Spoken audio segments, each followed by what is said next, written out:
Hey guys, I get to do another video this week, so I'm super happy about that, other than the reason why, which I will explain shortly.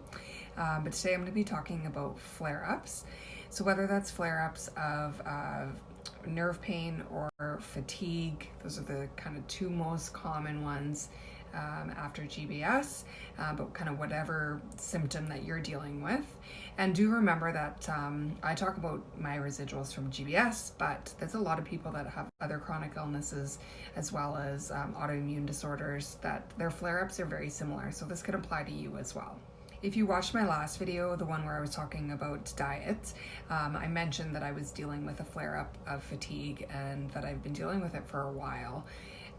In the past, I would only get fatigue maybe once a month, if that. But then it started just progressively getting worse, and it would be like once a week, and then it was like twice a week. And lately it's been so bad that it's been almost every other day, if not sometimes every day. So for the time being, I am now off work just because I just couldn't continue going on living like that. So that's why I'm doing a video today, because I am at home.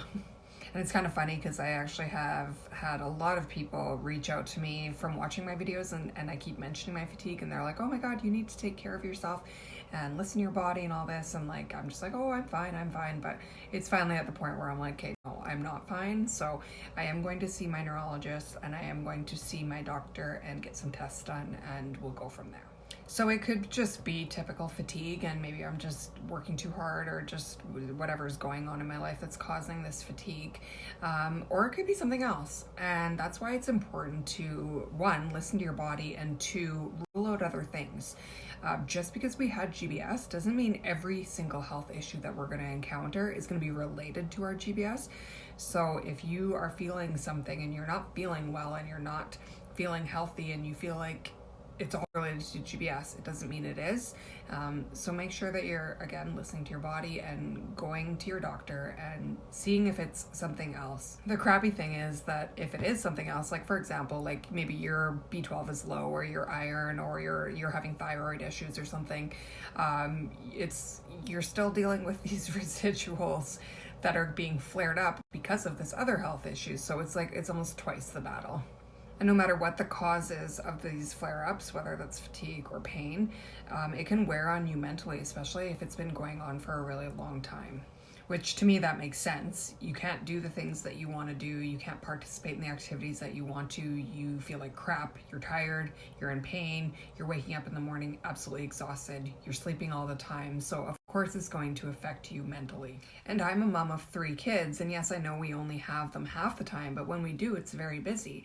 I work full time, and then we've got homework and lunches and dinners and grocery shopping and all that stuff, extracurricular activities and playing with them.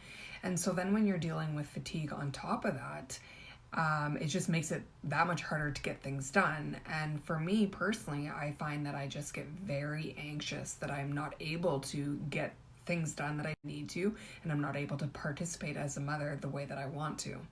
And that wears on you, and it can put you in a very depressed state. And just so you know, anxiety and depression are very common after GBS or after any kind of chronic illness or any kind of health issues. So if you yourself think that you're dealing with anxiety or depression, it's something that you should probably look into.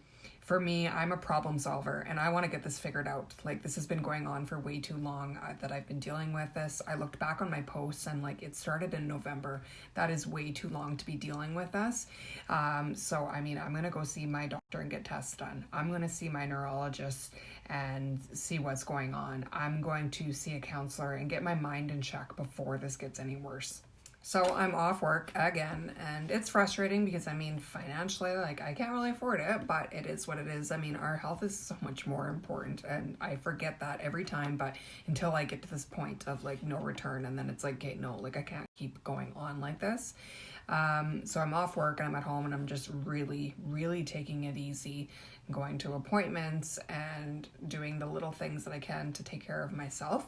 And one of those things is yoga. So it does depend on how severe your flare-up is. Obviously, if you're in severe pain and you're bedridden and you can barely get out of bed, I wouldn't recommend doing exercise.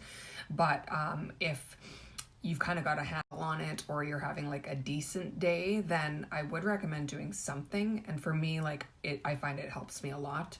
I will do either yoga or some stretching, or even just some like really, really, really light weightlifting, or like some range of motion exercises.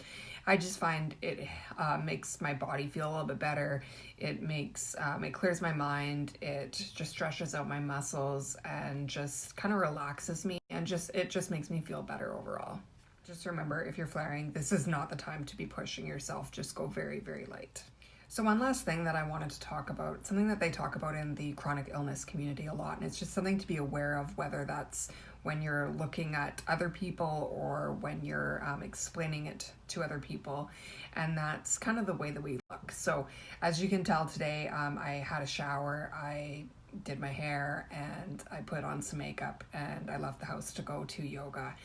And I do that because it makes me feel more human. It makes me feel more alive. It just makes me feel a little bit better about myself. So if you saw me on the street, you'd probably have no idea that I'm even in this severe flare-up of fatigue right now. You would think that I look pretty healthy, but you just don't know. So you don't know what somebody's going through. You don't realize how much energy it took for me to shower and get ready and leave. And you have no idea that for the rest of the day, I was just sitting here not doing much.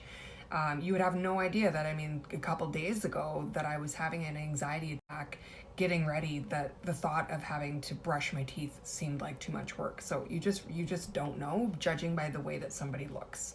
I know for me, going through GBS, even when I got it and like I was in a wheelchair and dealing with all that severe fatigue, being off work and recovering at home, and now the residual fatigue that I get now and the pain and everything, it just humbled me, and it's made me realize, like, just be nice to people. There are so many people on the street that you have no idea what they're going through, whether it's health issues or something else. So just be nice to people. So that's it, guys. I'm glad that I got to do a video, and I'm glad that I'm at home to be able to do that. Obviously it sucks that I'm feeling so shitty and have been for a while, but I am trying to see the positives to it.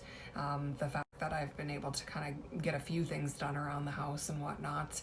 But stay tuned. I will keep you guys updated how everything goes, and hopefully do another video again soon. Talk to you guys soon. Bye.